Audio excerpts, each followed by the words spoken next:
Alors le troisième point, c'est le refus des partis politiques de prendre en compte le clivage des 55%. Il est corrélé au deuxième point. Comme je le dis, j'essaie de le rappeler souvent, 55% des Français ont voté non à la Constitution européenne.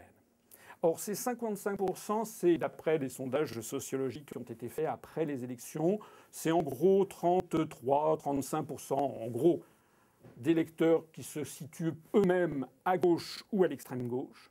Et c'est environ 20-25% d'électeurs qui se situent eux-mêmes à droite et à l'extrême droite. Donc quand on dit c'était un non de gauche, c'est faux. Quand on dit c'était un non de droite, c'est faux.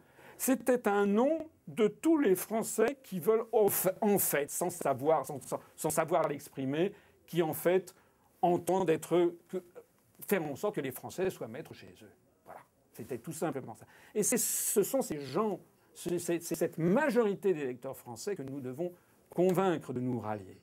Et une fois qu'on a dressé ce constat, il n'y a plus photo.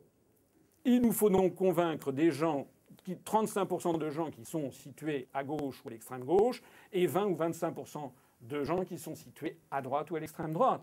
Donc ceux qui ne refusent d'entrer dans c'est tout simple ce que je dis, enfin, c'est une évidence.